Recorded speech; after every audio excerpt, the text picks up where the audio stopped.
is up, everybody? Welcome to another episode of Limited Resources. This is episode number 640. My name is Marshall. I'm winning Unlimited Resources, and joining me on the line all the way from Denver, Colorado, the busy man himself. It's Luis Scott-Vargas. In between meetings, my friend?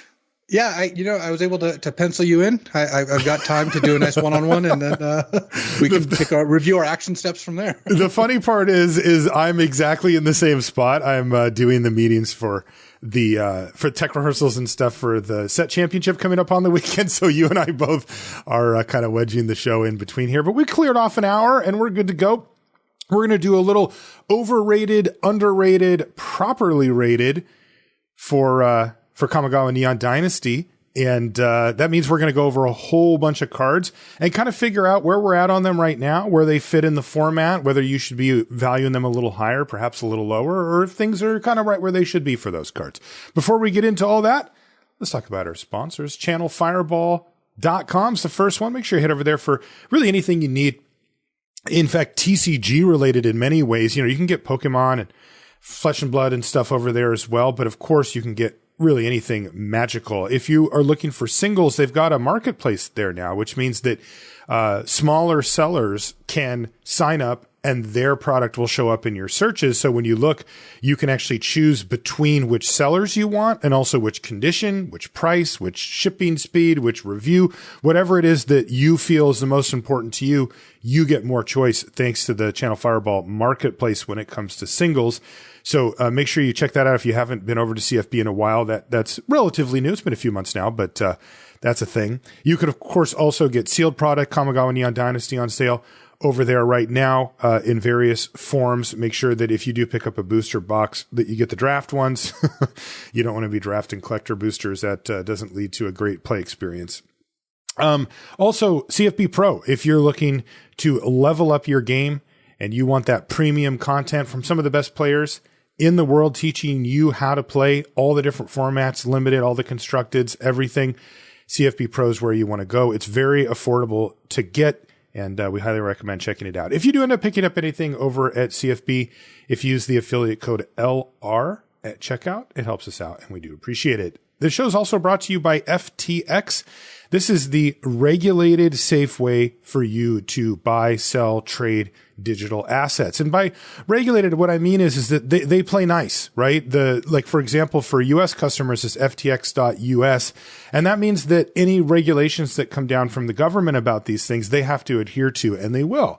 And that means that, you get the governmental protections as they are released. Now, what it doesn't protect you from, of course, is the risk. There's still risk that is associated with investment of any kind. So make sure you keep that in mind before you dive in monetarily. But you know what? FTX is a great place to learn about these things too, because you're going to want to know about this type of stuff going forward. We're really just dipping our toe in to these technologies, and there's a good chance that these end up being a big part of our life going forward. So keep that in mind and check out ftx.com outside the US, ftx.us within the United States. And of course, the Patreon. This is kind of the bedrock of the show. If you like what we do here, you appreciate this show, that's the place to go to give back. You can sign up for any amount, any period of time. You can put a cap on it monthly. You can tailor it to exactly what you want. You can quit anytime you want. You can come back anytime you want. And you get some cool perks for doing so. And of course, we really, really appreciate it. You get a thank you card and a sticker in the mail, no matter what level you sign up for. We wanted to make sure that everybody got a little goodie in the mail. So if you're interested in that, it's patreon.com/limited resources. You also get to ask questions on the Patreon question of the week thread. And this one comes from Alex, who says, do cards like Ecologist's Terrarium affect how many lands you should play? It's pretty much a land that costs 2 mana. So I feel like I should play one fewer actual lands if I'm running it. It kind of depends, is the answer. I often will do the same, where I'm like, okay, I'm going to play one Ecologist Terrarium and 16 lands because I don't really want like 18 lands. But you clearly can't do that too many times, right? You can't play a 12 land deck with 6 Terrariums, not that you really even want to. And generally, I kind of view them as about half a land. So if your deck has pretty stringent mana requirements and maybe a high curve, I could definitely see you wanting to run 17 lands plus a Terrarium because you're like running around 17 and a half lands because you generally don't run the terrarium in a deck that can't make use of it besides just getting a land. Whether that's like, sometimes that means you're a 3 or 4 or 5 color deck, so you just need the fixing that badly. Mostly in this format where I run this card is in decks that care about artifacts, want to sacrifice artifacts, care about your critical mass. So there it's like a land plus, and I still kind of either replace a land with it or not, depending on my curve. We're usually running between 16 in a terrarium or 17 in a terrarium. I rarely would go like 15 or 14 with some terrariums because you do still need to run, draw 2 lands in order to cast it. And you don't want this to be your 3rd land very much. You want this to be your like 5th land, because if it's your 3rd land, then you kind of have to take a turn off to make your land drop, and you'd rather avoid that. Mm-hmm. Yeah, it's interesting. We've talked a lot about these type of cards that hit multiple archetypes, these kind of pivot cards that can go into different things or, cover multiples. And even though this one doesn't hit a whole bunch of them, that 1-2 punch of it being an artifact, the way that you're getting this land, and then of course the fixing is really the thing. So thanks, Alex, for the question, and make sure you keep that in mind when you're deciding for yourself whether to put these in your deck or not. Crack a pack. Let's see what we got. We're going to be talking about a lot of cards today, so this would be a good kickoff for that. Our first card out is Scoured Barrens. That's the black-white gain land. Fine. Next is, one of the better commons in the set, the Modern Age. Yeah, the Modern Age is great. Love that card. Always happy starting with that one. Mm-hmm. Return to Action. Not a card I've seen. I've played much with or against. 1 in a black instant. Until end of turn, creature gets +1/+0 lifelink, and when it dies, returns to the battlefield tapped under its owner's control. Playable card, but not one that I'm like in a hurry to pick up, and often doesn't make the cut. Yeah, it just doesn't fit. It's not that the what it does is fine. It just doesn't really fit. Golden Tail Disciple. I do play a lot of these. 2 in a white, 2/3 lifelinker. That's also an enchantment creature.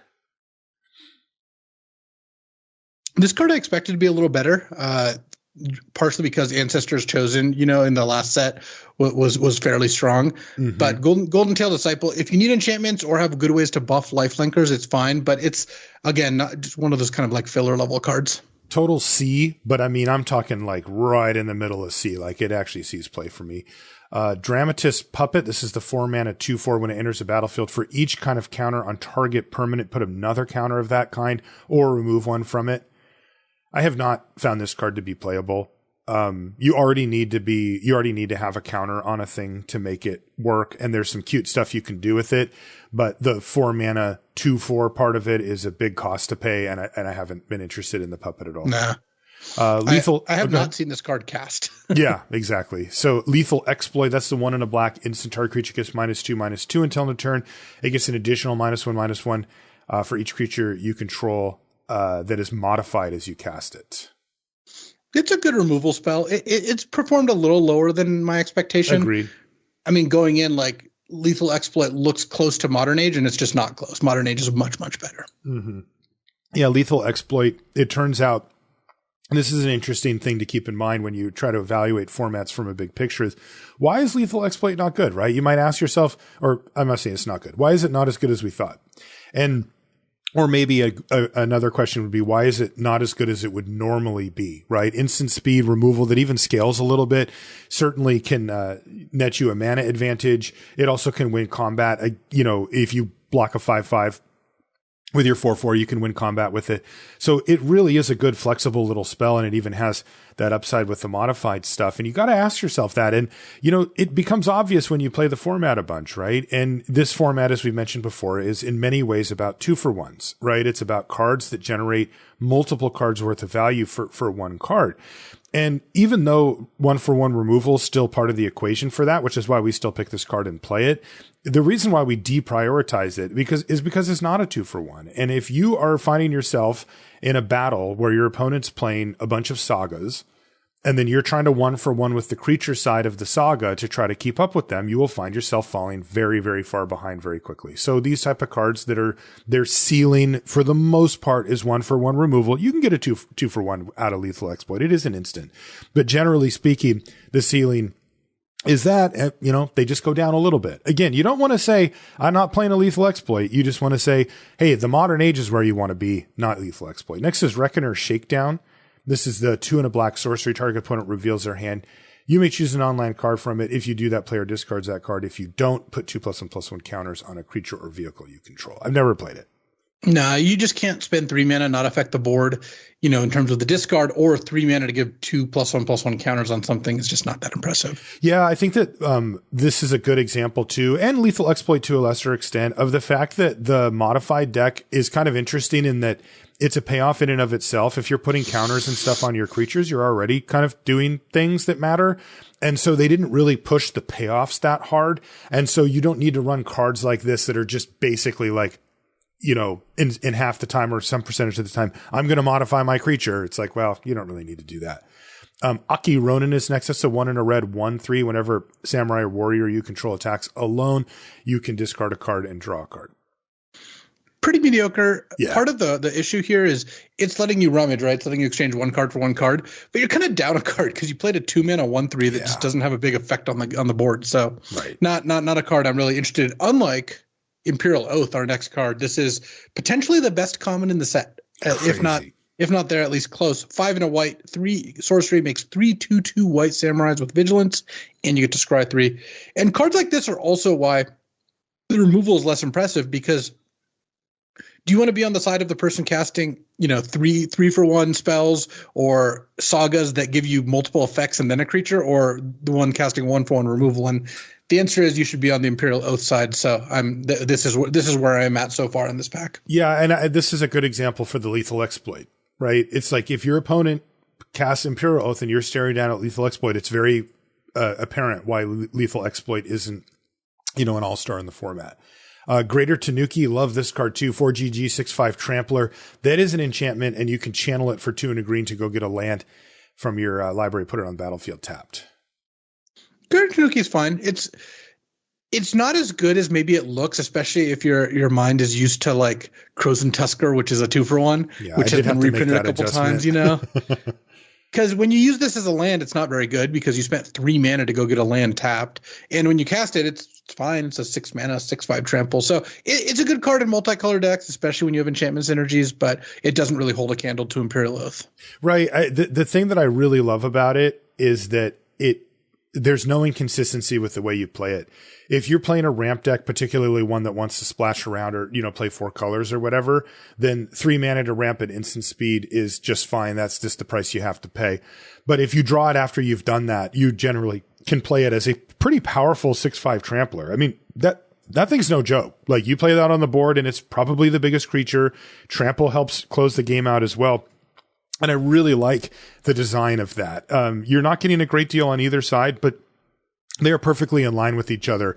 And I often play multiple Tanukis in those multicolored decks. Last common is Network Disruptor. This card's performed really well. It's the blue 1/1 flyer that taps something when it ETBs. It's also an artifact creature, incidentally. But this card has been really, really good. It kind of teaches you about ninjutsu and about how to manage your ETB triggers, basically, because there's a lot of time when you actually don't want to slam the disruptor again after ninjutsu in it. You want to save it to the next turn to clear up an attack again or whatever, kind of use it as a little sorcery that you pick up every once in a while. But it's been a really good glue card for that type of deck. Yeah, and this is another card that goes under the removal spells, where if your opponent wants to spend 3 or 4 mana to kill this, it's obviously great. Even 2 mana, you're still getting a mana advantage. Works well with ninjas, works well with artifacts. I love that it taps something on ETB, because we'd play a 1 mana 1/1 flyer with basically no other ability in the ninja set, but making it tap something is just so perfect to what their game plan is, where it gets the first ninja hit in and sometimes gets the second one in. That said, you should take Imperial Oath over it, I think, though. Yeah. It's close, and I don't know. I like Network Disruptor. It's a lot of fun, so I wouldn't blame you if you wanted to do that. Yeah, I think I would take Modern Age over Disruptor in blue. But I would take Oath over. It's close. Modern Age and Oath to me are very close. I'm pretty tempted to take Modern Age as well. Mainly, just I think any of those 3 cards is fine. Honestly, yeah. Let's see if any of the uncommons can usurp them. It's Generous Visitor first. Good card. Green 1/1. And whenever you cast an enchantment spell, you put a counter on target creature. This thing just throws around counters. If this is one of the scarier cards that they can play on turn 1. I mean, you're going to see some of this at the set championship this weekend in the Runes deck in Alchemy. And This card is really strong. It's probably the strongest card that we've seen so far. If you get the right deck, it's obviously the one that requires the most work. You take Imperial Oath or the Modern Age, you're not really required anything but play their colors. And that's not even true with Imperial Oath. You just splash this in your blue-green deck. So yeah. Generous Visitor locks you in more. I bet it's probably better to take Imperial Oath over Generous Visitor, pick one, pack one. But Generous Visitor has the highest ceiling of what we've seen. In a deck with 15 enchantments, this card is nuts. It is totally the highest ceiling. The issue with it is that the setup costs come in two ways. One of them is that you really want to get this turn down on turn 1 or 2, like so that you can benefit from curving out with Golden Tail Disciples, mediocre stuff later that's still dumping counters everywhere. So that part matters a lot. And then also the fact that you just need to be basically green-white enchantments to make this card like really sing. So you're taking a big risk if you take it, but you're definitely giving yourself a chance for a very, very powerful card. One of the things to note about it as well is that it is a lightning rod, but you can put the counters anywhere on any creature you want. So it's often correct to, the first one usually goes on it because, the other thing's on the stack. But then after that, if you get a creature down, you start throwing them around on other stuff and just kind of assume that your Generous Visitor is a must kill and that you might want to buff up the rest of your team first if possible. Next is Mech Hanger. This is a land that taps for colorless. Taps for 1 mana of any color, but you can only cast pilots or vehicles with it, or you can pay 3 mana, tap it to basically crew any vehicle. I've seen one person use this against me. It was like cute, but I wouldn't call it good. Like I would wonder, what they gave up consistency wise by playing it. There's not that many pilots or vehicles in the set. My guess is that you're supposed to play this card 0 to 1 times in the lifetime of the set if you drafted a moderate amount. Yeah. Yeah. I mean, there's some cool, like if you got 2 of them, would you start running the like high crew nonsense? I mean, I don't know. It's like for a video, It still costs you 4 mana to crew a vehicle. So it's not really like you're getting away with anything. Yeah. Next is a card we talked about last week. You said you've been trying it out a little more. Historian's Wisdom. That's 2 and a G enchantment aura that enchants an artifact or creature. Basically gives it +2/+1. And if it's the biggest thing, when that happens, you get to draw a card as well. I still haven't actually played it. I just keep taking other stuff. I'm just like, I'll just take the Modern Age over Historian's Wisdom, and then they're just never there anymore. A little later in the pack. Yeah, it's fine. It's not a bad card. I mean, I think you should play it in most of your green decks. Okay. And then our rare is Iganjo, Seat of the Empire. That's a legendary land that taps for white. You can channel it for 2 and a white to have it deal 4 damage target attacking or blocking creature, and it gets a little cheaper if you control legendary creatures. These cards have been dope. Yeah, this is interesting. I wonder if you're just supposed to take a Ganjo because it's such a value add to any deck it's in. Mm-hmm. Especially as a removal spell that's really costing you no slot. These are the questions. I don't know the answer to it. Would definitely be willing to be convinced that that's correct, that you just are supposed to take Iganjo here. Yeah, I think that could be really reasonable. I think it's like worse than Imperial Oath in terms of when you cast both cards, right? Yeah, but for your 3 mana. But one costs 6, one costs 3, and Iganjo's a land. If you need it, I'd probably take Iganjo. Okay, yeah. For me, it would be between the cards I look at in the pack are Modern Age, Imperial Oath, Greater Tanuki, Iganjo. Not really looking at Lethal Exploit. Tanuki would be the first one to scratch off the list. I would decide between Modern Age and Disruptor, and I would pick Modern Age. So then it's Modern Age, Imperial Oath, or Iganjo. Those are kind of the ones that, flip a 3-sided coin, and I'd be probably happy. I think at this stage, still with these lands being rares, I'd probably take the Iganjo and kind of see how it played out. I've played it before. I actually screwed up really. It was really funny. I for some reason, translated it as the 1 and a white removal spell that has the same text basically. And so I thought that the channel cost was 2. So I just left it up, and my opponent didn't attack me because they thought I actually had the other thing. And it was a rare double bluff. Yeah. And then chat was like, the channel cost is 3 on that, right? I'm like, wait, what? And, so genius or grifter, you decide. Let's talk overrated, underrated, or properly rated. This is a really good time. The set's been out long enough that we can kind of check in, and I'm going to just throw a bunch of cards out there, Luis, and you and I will decide where they fit on that spectrum. Are people not quite playing them enough? Are they playing them a little too much or taking them a little too early? Or are they right where they need to be for the format? So let's jump into it. One of the cards that you and I have talked about a fair bit is Brilliant Restoration.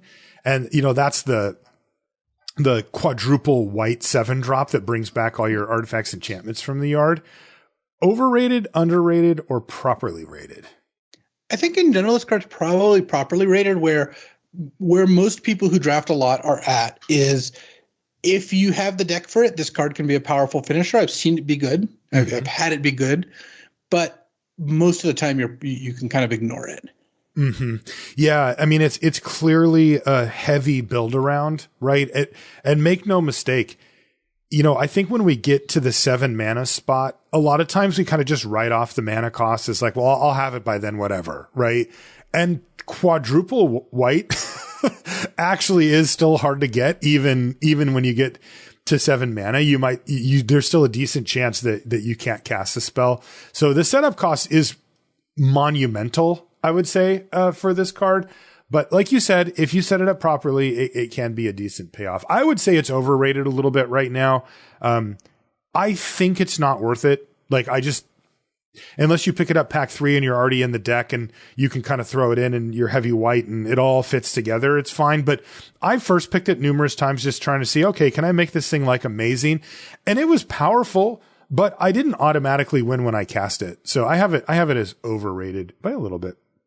Here's one that I'm wondering if I'm overrating. The Fall of Lord Konda. This is the 2 and a white saga that exiles a creature an opponent controls with mana value 4 or greater. And then the second chapter kind of does nothing. Everybody gets the permanents that they own. And then it becomes a 1/3 with Defender. And when it dies, you draw a card.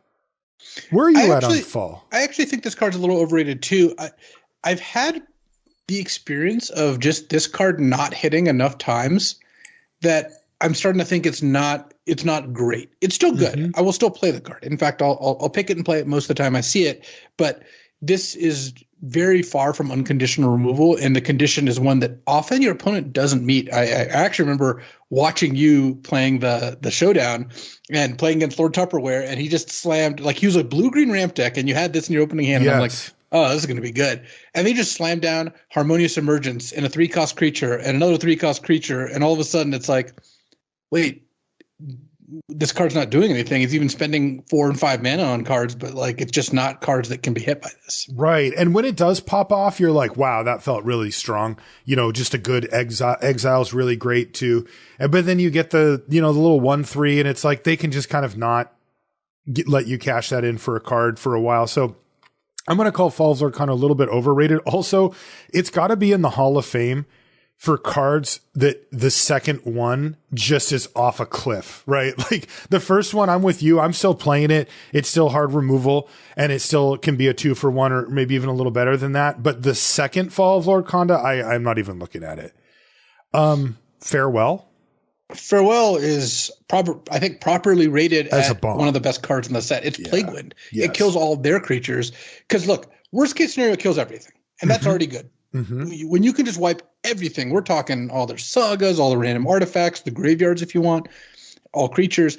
But where this really shines is if you can build a deck that just doesn't have a ton of enchantments and artifacts, well, your opponents are going to.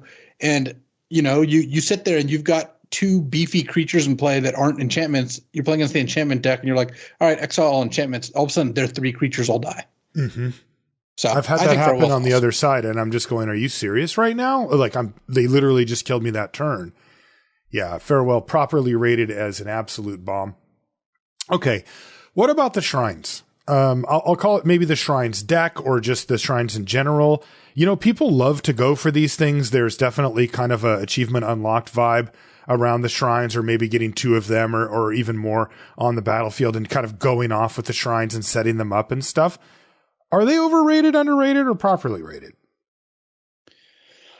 I think that people go in eyes wide open, knowing they shouldn't be going after the shrine thing and do it anyway. So I don't really know where to put that because that's properly then. Yeah, the shrines is fun, but it's more fun than good. I mean, the shrines are individually okay. The blue one's probably the worst one. Yeah, but if you can get 2 down, they can be pretty strong. They're generally worth like a little bit of effort to try to do that. But of course, most of the people who are like, all right, I'm going to first pick the white shrine, they're just in for the shrine experience, and that's totally fine. And that's fine, but that's not the same thing as the I want to win this draft at all costs experience. What about Imperial Oath, right? We in our circles, we've seen it go to the top of the 17 lands stats.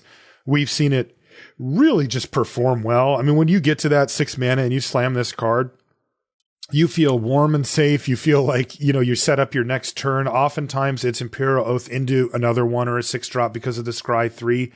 What about in general, though? I mean, I still see this card hanging around in the pack pretty late. It is a 6 drop, so, you can't play infinite of them, but what do you think?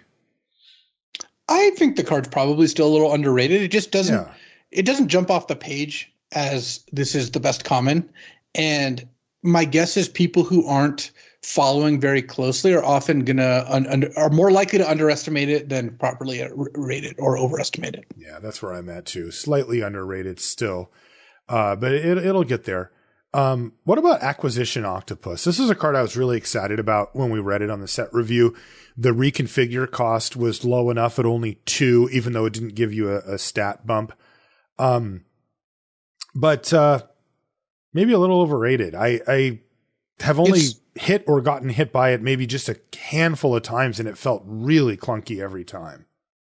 It's overrated by marshals in general. That is really what I'm asking. I've tried to make this card work. It's been medium. Like, there are games where it's good. It's a powerful card, but I don't think a card that tends to improve your win rate very much, which means it's probably, if anything, a bit overrated. Okay, what about Behold the Unspeakable?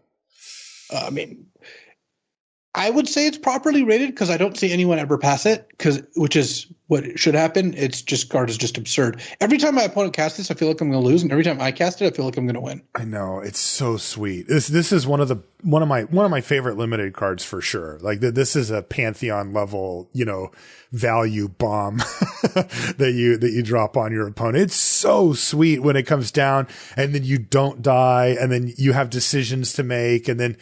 I mean, the problem is the flyer I never really get that flyer going because I always just play all the stuff I got off of it, and kind of the only reason I keep it around is in case I can ninjutsu it back. I just needed to be able to get in once. But yeah, I wonder if it is trending towards overrated. Like, people absolutely love this card. It's hard to overrate it though because it's so good. What does overrated mean? You take this over a good rare because you probably should a lot of the time. Yeah. Okay, so properly rated and holding steady on Behold the Unspeakable. What about Covert Technician? This is a card that looked fine. It's 2 and a blue for a 2/4. Okay, that's reasonable stats. It has a cheap ninjutsu cost of 1 and a blue, and then it has a reasonable, when it hits them, you get to put stuff into play. Has any of these things ever actually happened? I feel like it's overrated if you're picking this with any... if you're prioritizing, it's just not a particularly good card. It's not a good card. I put something into play with the trigger. It felt pretty good, but that's just not what happens most of the time. Yeah, I did once as well. All right, here's one that's a particular weak point for me. Invoke the Winds. That's the one quadruple blue sorcery that lets you steal an artifact or creature and untap it. I actually like all the invokes. I think they're probably pretty close to properly rated. I see people play them against me, and they've actually done the work to make it so their deck can cast them. I guess when I see someone, like if you get to see their hand, which there's a couple effects to let you do that, and you see that they've got an invoke and 2 sources and 4 sources of another color in play, then they're kind of overrated because your opponent's trying to put them in their deck when they just really shouldn't. Yeah. But I think the invokes kind of landed nicely. I actually like this cycle of really powerful if you can cast it, not the easiest to cast, but worth putting some effort in. Yeah, because that is the difficult part about these cards, right? Because every time somebody casts one, they're really good, and you often don't get to see their hand and don't know that they had one sitting in their hand and that they couldn't cast it, And castability is a particularly difficult thing to kind of tease out, right? Because, if you take that off the table, then you just have to look at the raw power of the card and how it affects the game. That's easy. But when you put a weird mana cost like 1 blue, blue, blue, blue in there, it really does just we don't know a lot about quadruple colors, right? We know it's difficult. We know it's harder than you'd think it would be, but that's just a very rare thing to have up. There's not that many cards that we even consider for limited that have a mana cost with 4 of the same color mana in it like that. So yeah, I'm curious by the end of the set how we feel about these, but I'm with you. What about the cycle of legendary dragons? I think these cards are actually a little overrated. Mm-hmm.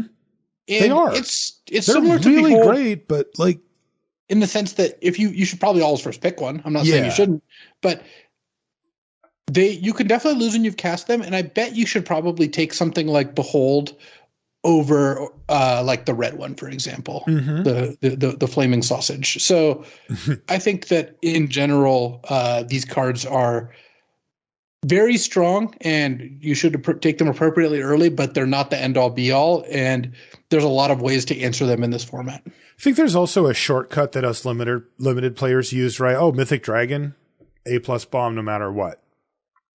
And like you said, I think that the bar for these is extremely high, and they have met it. Like, they're very, very good cards. But I think the asterisk that we should put on one is what you said, which is, you can still very much lose a game after casting one of these. Pick a dragon, you cast it, and I don't want to harp on this, or I don't want to go back to this card too much, but like, compare it to Imperial Oath.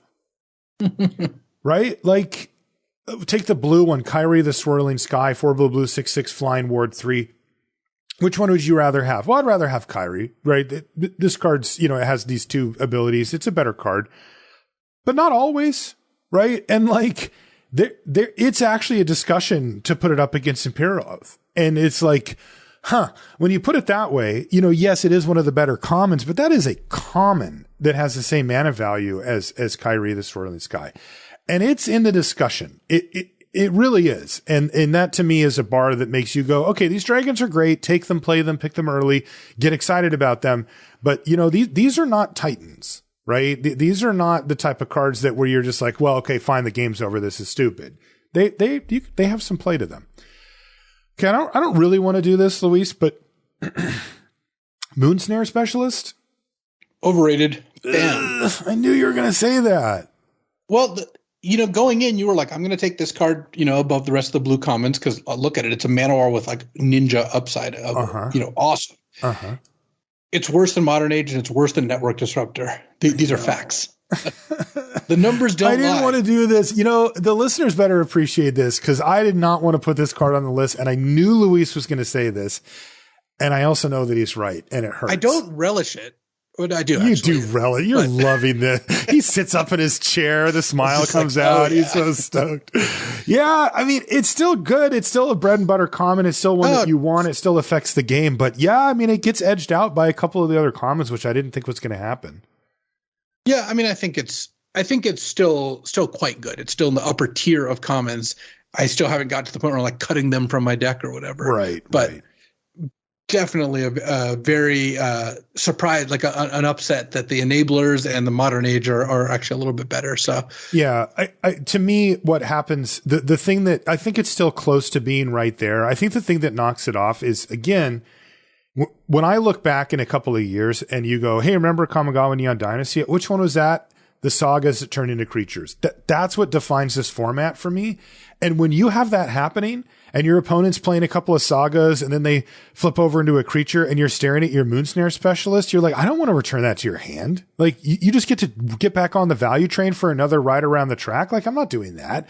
And so the targets, tokens, right? Like, those are really juicy targets. This isn't really a heavy token set. Expensive cards that don't really affect the board or have an ETB. Okay, there's a few of those, right? But even some of those have channel, and you might just, give them more options on the dang thing. And then, of course, any card just with a good ETB is a bad target for it. And there's a significant number of those as well. So the Specialist just gets knocked down a little bit for those reasons for me. Have you had a chance to play with what theoretically could be one of my favorite cards in the set, but I never seem to open the stupid thing, the Reality Chip? Oh, Reality Chip's awesome. I think this card is properly rated. I've won and lost with this card, on either side of the table. It's basically, it's 2 mana for an 0/4, which is like pretty resilient, not the easiest thing to kill. But then if you can ever land a reconfigure that sticks, you win the game pretty quickly. Okay. And because you always get to look at the top card, you almost never like waste it. You're always like, all right, I'm going to equip because I know the top card's a land. I get to play the land and maybe something cheap. And from then on, you're playing 2 to 3 cards a turn most turns. And that's really, really strong. Like really easy to win when you're playing even just 2 cards a turn is a lot. When you're playing 2 to 3, maybe even more sometimes, like your opponent, they get buried. Okay, what about Sky Swimmer Koi? This is a card that we've talked about in the set review and then kind of touched on a couple of times after as well. Where are you at on it, and do you think it's overrated, underrated, or properly rated? I think it's probably a little underrated. I think the card is fine.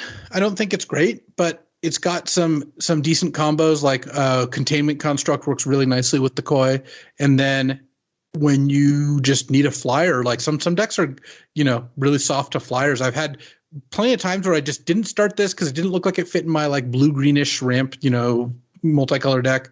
Mm-hmm. And then I sided it in because it's like, yeah, my opponent actually is going to have a little bit of a trouble dealing with it. Also, it's not an enchantment or an artifact, so it kind of dodges a bunch of the common removal that you'll see people using. They can't fade it, etc. Yeah, I have it as slightly overrated. I think that, like, especially old school players like you look at it and they're like, oh, 4 mana, 3/3 flyer. It's a phantom monster or whatever you guys call it. And, and this thing has upside. So that's got to be good. And like, this card's fine, right? It's like right in the middle of the blue, I often cut it, right? I often have it in my deck and I'm like, I can cut this guy. It doesn't really play nice with my other stuff. I don't find that I value the ETB, the artifact ETB thing very highly. I don't know if I'm supposed to be thinking that that's really great or whatever, but I usually just sort of dismiss it. So I have it as slightly overrated. It's like you said, though, it is still fine. It's not that it's bad. It's just, I don't know. I thought it would be a little better after you talked me into it, but as usual, you were wrong. What about Suit Up? Suit Up, I mean, clearly this card started way underrated. Turns out adding draw a card was just the difference. Shocker. Mm-hmm. And then even now, I assume it is actually underrated because it's just a card that it just tricks us, and props to those who figured it out early and all that. But on first look, this card looks like a lot of other bad cards. Yes. As it turns out, draw a card is just, quite the 3 words to put on a card. And this combined with the fact that the Ninjas deck kind of, forces people to block. You attack with a Moonsnare Specialist into their 4/4. What are they going to do? Right. They're not going to block it. Like, okay. Right. So, yeah. Good luck with that. Yeah. So, Suit Up ends up just being a really, really strong card in as a result. So I think it's still underrated, though it is now starting to get picked earlier and earlier. Like, I mean, like for those of you that don't know, Suit Up is currently the #1 blue common on 17 lands for games in hand win rate. That's #1. That's above Modern Age, Moon Circuit Hacker, Network Disruptor, Moonsnare. It's above all of those. Now, to be fair to it, it's right in a little group that's very similar with Moon Circuit Hacker, Modern Age, and Network Disruptor, but still, it is currently the top common. I mean, that would not have predicted that, even though we did note that, hey, maybe you can force people to block. It turns out, yes, that's very much a thing. Here's one. Speaking of old school cards, Thirst for Knowledge. They reprinted Thirst for Knowledge here. This is a cube-worthy card, right? Like you see this card put into vintage cubes and stuff. I mean, this is a card that has a lot of cachet historically. In this set, is it overrated, underrated, or properly rated? I think it's probably properly rated. It's a good card. In your artifact decks, you should be pretty happy playing it. And even if you're skating a little low on artifacts, it's still a decent way to get out of mana flood. So I like the card. I think it's maybe it's not like one of those uncommons that's better than all the commons, but it is a strong card. Yeah, I have it as slightly overrated. I think that, if you're not doing anything graveyard related with Thirst for Knowledge, it does suffer a little bit. Just as pure card selection, it's mediocre, right? Like if you're actually discarding 2 cards to it, it's just whatever. If it's in your artifact deck, yeah, instant speed, get a couple of cards, some card selection is powerful. But that's the one place where I really want it. The rest, I don't know. I find it, again, the fact that I'm not really getting anything out of the graveyard from it, I think hurts it. Where are you at on Klein Torment? This is the 1 mana black removal spell. It gives a a creature or artifact -1/-1, and it makes it so it can't block. And at the beginning of that, whose upkeep? At the beginning of your upkeep, you lose a life. So the player who controls it. It's probably a bit underrated because if you're an aggressive deck, I think this card is actually just backbreaking. Like Black Swords to Plowshares. I mean, better. They lose life. Right. Like, yeah. If you're curving out, and like I had this in the deck that I played in the Arena Open that I walked away with a cool $1,000 with, and it was actually good when I got off to an aggressive start and put Clawing Torment on the creature they tapped out with on turn 3 or 4 to block, because you like play the Torment, hit them for some damage, their turn they lose another life. You don't care if they attack you for 2 with their now 2/2 that was a 3/3, and you win the race. That said, of course, it can be a weak card in many situations. Though putting this on a Bamboo Grove Archer is just chef's kiss, you know. It is. Anything with Defender. Oh, it's so great. I've done that too. Yeah, I think Clawing Torment's underrated as well. You do need to be assertive to make it work. But the one thing to note as well is that there are just a lot of 1 toughness creatures in this format. I mean, one of the cards we'll talk about in a minute, the Life of Toshiro Umezawa. I absolutely love that card. And, you know, the best thing to do is to give something -1/-1 and then potentially kill another one. But the reason why that actually gets to happen is because there's a bunch of 1 toughness creatures that matter. People play these 1-drops, these 2-drops that have 1 toughness, and Clawing Torment can sometimes just outright kill those as well. Dockside Chef. I thought this might be one of those kind of really sought after uncommons that's like a card advantage engine that you can throw a bunch of stuff to, and it just hasn't really played out that way for me. Yeah, it's okay. It's probably a little bit overrated in the sense that the games it's good in are not the games that are typically what happens in this format. This format has ended up being, I think, on the faster side, and fast games aren't as, you know, charitable to pay 2 sack something to draw a card. Even if it's like, I'm playing red-black, I've got a ton of crappy artifacts to sack. How often can you spend 2 and, you know, diminish your board presence for cards? Right. The answer is like twice. You don't get to just sit there and just completely abuse this. Whereas like an AFR, for example, when you had this, you know, the merchant, right, the 1/4 that lets you do this, like that card was excellent because those games are kind of slow and long. Totally. And I was thinking maybe that this would fit in that slot, but no. What about Dokuchi Silencer? This is the 1 and a black 2/1 with ninjutsu for 1 and a black, and when it hits them, you can discard a creature to kill one of their creatures. Yeah, I remember just doing the math and being like, hey, if I can turn a random creature card in my hand into a removal spell, even if it's just a 1-shot, that's pretty good. But man, I've found it hard to make this thing actually work in practice. Yeah, it is nice that if you ninja it in, unless you're, you know, returning a token, you know you've got something to discard. Right. But you didn't really get a 2-for-1 because, first of all, you strictly got a 1-for-1. You discarded a card to kill a card, and you're left with a 2/1 that's probably not going to get through again. So it's okay. I tend to play this in my ninja decks, and I tend not to play it in decks that aren't really that well suited for the whole thing. Whereas some of the ninjas, you know, you just put in all your decks because they're good. Yeah, I have it as overrated just because of what you said. Once it's on the battlefield, it's basically a nothing. And there also are times when you just don't get to ninjutsu, right? Like even if you build towards it, you know, occasionally your opponent has a Grove Archer or whatever, and you're like, okay, well, I can't really get in right now. And the Silencer just is total nonsense when that happens. A rare, Hidetsugu Devouring Chaos. Overrated, underrated, properly rated for Hidetsugu.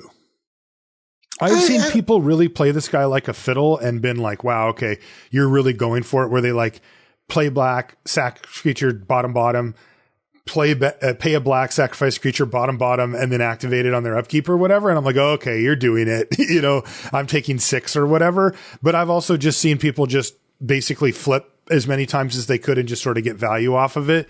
But it's been hit or miss, I would say, for Hidetsugu. What do you think? I think that it's hard for me to say that this card is overrated because it's such an awesome card, but I guess it depends what your expectations are. You do have to be black-red. Like, is it such an awesome card? It's quite good, yeah. Okay. I mean, I feel like it's a little overrated, but it's a 4-mana 4/4 that has a really powerful late game ability, and a 4-mana 4/4 is decent in like the early to mid game, plus the scry ability. But it is a gold card, and the red ability is you know, it's a little mana intensive. The thing is, though, if you miss and you can't play the card, it still deals a bunch of damage. So it's hard for it to be too bad, and you can set it up with the scry. I guess this falls into the same category as the dragons, so I guess that makes it a little bit overrated, where you're expecting to win every game you cast this, but that's not really how it plays out. Yeah, that is, I think, where I'm at. It's not that the card's bad. I just maybe I was a little higher on it. I did want to give a shout out to Life of Toshiro Umezawa, properly rated as fantastic. Maybe the mythic uncommon. Like, this card's seriously amazing. Yeah, I mean, it's really hard to ever complain about like opening this card. It's one of the cards. This is going to be a good draft. Like, it's a 2-mana powerful card that's backbreaking early and very strong late. Works well with ninjas. At the very least, gets you a creature, which I've heard rumors can help you cast spells. If they, let's say it's their turn 1 or 2 or whatever, they play out a 1 toughness creature, are you windmilling Life of Toshiro Umezawa? Or are you gonna, like, if you have another 2, are you like, I'll just play this and maybe they'll give me another target for it? I mean, I've never not played this when I had a target to kill with it. That's how I play it too. Yeah. Let's see what's next. The Long Reach of Night.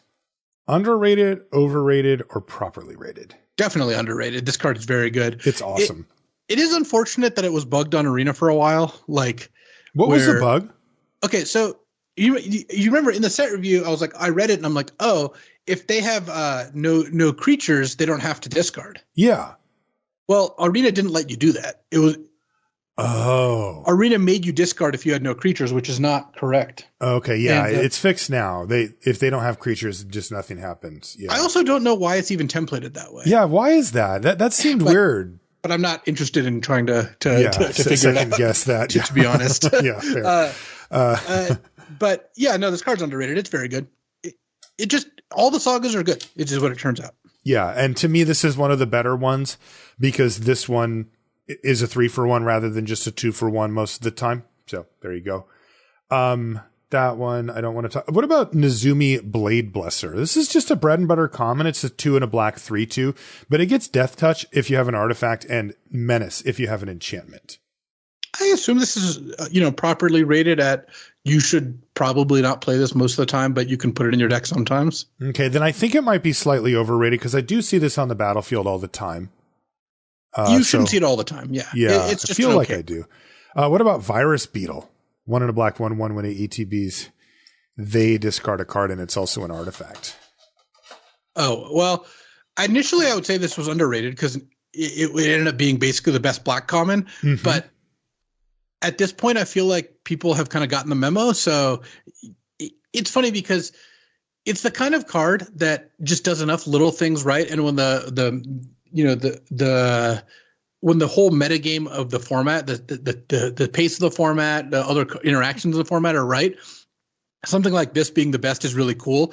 Because usually, like the good black removal, there's 2 black removal spells in every set, and the good one's always the best common. Somehow, Virus Beetle's just got the crown, and that's just like skittering away with it, and that is really cool. Like, because that does not always end up like that. Yeah, it's funny, because 2 commons outrank Twisted Embrace on 17 lands. I believe, let me see. Yeah, 2 of them, Okiba Reckoner Raid and Virus Beetle. So, yeah, I love the Beetle just escaping with its trophy. I guess the Reckoner Raid might be the best common, but they're both very close. They're in the same, within a couple tenths of a percent of each other. So, what about Dragon Spark Reactor? We've talked about this card a few times. This is the 1 in red artifact that basically rewards you pretty heavily for playing other artifacts. Thought that this would go into the artifacts deck and kind of just be like one of your best cards. And it feels like it's one of your good cards, but not one of your best cards. The timing on having to play it really does hurt it. Like you need it on 2 most of the time. If you draw it later, it really does suffer. And then also the fact that it's 4 mana to sacrifice it and do its thing is a lot of mana, and it's hard to find the window. I know that I've played this card and even had the right setup where I had a heavy artifact deck and had it on 2, and my opponent just played out their game like normal and then just faded into Antiquity at their leisure, like, because I just didn't always have 4 mana up, because I had other artifacts in hand and I was kind of saving it for something bigger. So I think the Dragon Spark, I'm not sure where people see it, but if anything, I would say it's a little bit overrated. Yeah, I don't think this card's particularly good. I mean, it it has the potential to be good, and I've had games where it has a good effect on the game, and but for both me and my opponent. But overall, this is not the kind of card you should be taking early. Not that many decks actually want to play it, and just it's basically what you said, which is the high end of the range is so capped because they'll just kill it when it's on 4 counters and you're tapped out. Yeah, a higher percentage of the time than you would like. Yeah, that part really stings. What about Ironhoof Boar? This looked like it was going to be one of the best red commons, the 500 red 5/4 trample haste, but you can channel it for 1 in red to give your guy +3/+1 and trample and tell him to turn. Where is that one overrated? Like, did we go a little too hard on that? Yeah, we overrated that one a bit. It's not great. Okay, I mean, I still have it. Like, I still pick it in the red decks pretty highly, and I'm playing that card. Like, I don't know. I mean, red kind of sucks. Like, since we talked about it, was it last week? I've really tried to just avoid early red, even if I kind of like the card. I've just been leaning over towards green or something else a little more open, and that's been working better for me. I think red's just the worst color, and yeah. Let's see where Ironhoof Boar. It's okay. It's actually 4th. But boy, when you look at the percentages, though, it's 55.1%, which is really not good for 17 lands because 17 lands players are better than average. So, this is probably below average, win rate, like below 50%, I should say, win rate. Where, like, if we go to black and look at the 4th best common, it's Clawing Torment, and it's at 58%. So, there's a huge gap there. 3% is no joke. So yeah, even if Ironhoof Boar is playable, it's still not great. All right. What about Scrap Welder? This is the 3 mana 3/3. So you're kind of like, hey, I'm in, right? Like, I'm already getting a fine deal. You can tap it to sack an artifact with mana value X and then get artifact from your graveyard back to the battlefield with less value than that. I found this card to be Centaur Courser with some fancy words on it. Me too. So, that's how I feel. And that's actually not great, right? Because you're playing an artifact deck. You really want as many artifacts as you can get, and this isn't one. Yeah, I would say that it's overrated. It's just the thing they had to do to make it safe, the mana value X or less, is like, yeah, you made it safely ensconced in my sideboard. Like, it just doesn't really do the thing you want. Brutal. It's true, though. Okay. This could be a front runner, and this might just be like therapy for me or whatever, but the Shattered States era could be the front runner for card that I never play but always lose to. Overrated, underrated, or properly rated for Shattered States era. Well, I've never put this card in my deck, and I have lost to it, but I will still say it's overrated because I just don't think this card works out very well. Like, you have to have a lot of things come together for this to be right. It would have been so easy if the Threaten was the second one to, like, make a lot of these combos work, but maybe that was just too obnoxious. Yeah. Okay, good. I feel okay. Then I'll just continue on my way, just crying every time somebody casts that stupid card. This is a really good one for overrated, underrated, properly rated. What about Azusa's Many Journeys? Now, in the world of sagas, this, by the way, is the 1 in a green. You can play an additional land this turn. You can gain 3 life, and then it turns into a 3/3 that has this kind of weird untap thing. This is one of the few that's not card advantage. Right. This one does not net you an extra card. It doesn't even get you an extra card worth of value, like gain 3 life and play an additional turn doesn't equal a card to me. It's probably approaching it, but it's not there. Where the other ones are mostly very clear, like they're discarding or you're killing something or you're drawing a card or whatever. This one does not meet that bar, but it's still a saga. It's still ultimately a 2 mana 3/3, and you're still getting some extra stuff out of it, particularly if you can play it on turn 2. Does it meet the criteria for being overrated or even underrated? I think that it's probably a little overrated because it's in a group of cards that are all excellent, this other sagas. Mm-hmm. And I think this card's just okay. If it's in your opening hand, you'll be happy you include it in your deck. Yeah. When you draw it off the top of your deck, it's just not that good. It's a 2 mana 3/3 that gains 3, but you had to wait 2 turns to get the good part. Right. And that's just not where you want to be. Whereas like Age of Enlightenment, right, or Era of Enlightenment, the 2/2 first strike gain 2 at least gives you a scry 2 off the top. Mm-hmm. And I think that's worth quite a bit. Yeah, that's where I'm at too. I think it's slightly overrated, but I still play it. It's still like, sure, yeah, it's still worth playing. Bamboo Grove Archer, 1 in a green, 3/3 defender reach. That's also an enchantment, and you can channel it for 4 in a green to destroy a creature with flying. This card's really annoying. Like, it actually does its job really well. It kills some powerful stuff later in the game if you hold it in hand. But if you play it on turn 2, this thing is a full-on stop sign for a lot of the decks that are relying on cheap cards, which is kind of the name of the game for limited, right? So it's like 1-drop, they play a Bamboo Grove Archer, and your 1-drop's not getting through, right? And, you know, a lot of the sagas flip into stuff that doesn't attack through this thing either. So I feel like it's a little bit underrated, the Bamboo Grove Archer. It does its job extremely well. Yeah, just like I said in the set review, and you argued with me. Did I? What did I say? You didn't like the card in the set review. Oh, okay. And I'm keeping track because you make me you make me very aware of my misses. So well, you miss so often, and I miss so infrequently. I don't mind you for really pointing it out. What about Blossom Prancer? This card's sweet, right? Is it? My question is, to be overrated. Is it slightly underrated even? Because it's so good.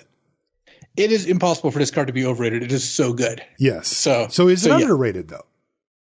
I could imagine it's underrated, but honestly, no one ever passes me this. So okay. I don't think it's underrated either. I think it's just a fantastic card and everyone knows it. What about Harmonious Emergence?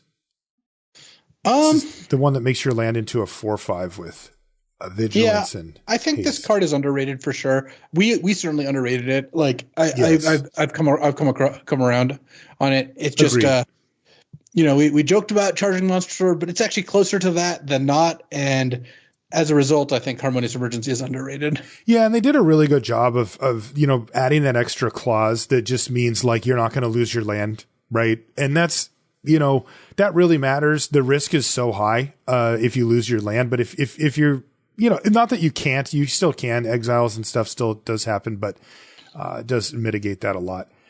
Man, Kappa-Tech Wrecker. Oh, this card's incredible. It's fantastic, right? It's another card which I think would be hard to overrate. It's just good at every stage of the game and has a bunch of combos and is a 2-for-1 and is just like, even if they have no artifacts or enchantments, a 2-mana 1/3 Death Touch is just a house. So an excellent card all around, and I think it's a card that everyone has realized is great. Okay, I have 3 more before we call it a show. First is Roaring Earth. That's the one in a green enchantment that lets you put counters on your stuff when you play a land, but you can channel it to kind of clunkily raise up one of your lands into a creature. Definitely think this one's overrated. I keep playing it and it keeps being bad for me. And then I looked at 17 lands and it also was bad there. So yeah, I think I'm not a big fan. I'm not a big fan. This is a really important one. Spinning Wheel Kick. I feel like we underrated it a little bit in the set review, but now I feel like it's way overrated. Yeah, I can buy that. Like, it is definitely better than our initial impression, but it's also still not like a bomb. So don't, you know, if you think it's going to be a bomb, you're going to lose some of these games where you just don't have the opportunity to cast it. Yeah. You know, this is a card that has upside that is real and under the right circumstances can be pretty darn good. Right. So and we missed that on the set review. Like I just kind of thought this card wouldn't see play at all. So that's worth noting. But man, people love this card, and they have just blindly thrown it into my instant speed removal. Like 3 times now I've had somebody pay 8 mana and I'm just like, kill your guy. And it's just game over. Like the game ends on the spot, you know? So yeah, I think it's actually a bit overrated now. Last one, the Kami War. I think this is probably underrated. Is it underrated now? Like when you're able to cast this card, which is easier than you might think or more possible than you might think, it's very strong. Yes. It's like a supercharged Elspeth Conquers Death. Yes. So yeah, don't sleep on this one if you have the ability to cast it, and it's a reasonable thing to go for in some decks. But yeah. I don't think you should first pick this card. But the scenario I'm thinking of is like your blue-green enchantment splashing white, and in pack 3 you open this and you also have a random like, you know, red-blue land that you picked up at some point. And you're like, okay, you know what? I think we can get there. Yeah. It's funny because I remember in the set review, I said, look, I hope this is a set where we get to cast this. Send me your screenshots. That they came in on day 1. Like you can definitely cast a spell in this format. They gave us the tools for it. One of the things that I actually think is awesome about this set is this and the Mech Titan Core. Mm-hmm. Are both the like, haha, send us your screenshots if you live the dream, or brilliant restoration. all the like ridiculous things actually kind of work out in this format. Yes, that's a big compliment because that makes the really format sweet. so much more fun. Yeah. Okay. Well, we're going to call it a show there. Thanks so much for hanging out as always. This show is brought to you by channelfireball.com. Make sure you check them out for all your magic needs. FTX.com outside the US, FTX.US inside the US. That's for all of your cryptocurrency digital asset needs. And then of course the patreon.com/limited resources. If you want to find us on social media, I'm Marshall_LR and Luis is LSV. And you can find everything related to the podcast over at lrcast.com. Thanks so much for listening. We'll see you next time. I wanted to provide a bit of an update on constructed resources for those who listen. And of course, I'll be making this update on like Twitter or what have you. But after taking a little bit of time to kind of reassess where we're at with the show, BK and I have decided to kind of shift the focus a little, still be constructed, still be called constructed resources. But we're going to be doing more of a look backwards with like decks from history and fundamentals. Like, there's some things that you always need to learn if you want to succeed in Magic here. And what we're trying to do is leverage our breadth of knowledge about Magic and less focused on the like week to week kind of activities, because the reality is we're not playing that much constructed week to week. And I had not been enjoying trying to talk about it. So Gotcha. we're gonna shift our focus a little bit, and I'm excited about it because it's gonna reinvigorate my desire to do the show. And we're it's the sort of thing I wanted to have fun doing it. I wasn't having fun trying to keep up with like standard, or alchemy or modern or historic or whatever every week. And the options were to like stop doing the show or switch to like doing a show about modern, because that's a format I actually follow a lot more closely. And we decided, we've got between the two of us some 35 years of Magic playing experience, 10 Pro Tour top eights, and a lot of really good assets to pull from. So I figured that this is a cool new chapter in CR, and I'm excited to do that. So just a little update for those of you who follow CR as well, and like I said, I'll update in the other places as well once we're back with our first show. When does it start? We're working that out probably next week. Okay, cool. So looking forward to it. That'll be fun.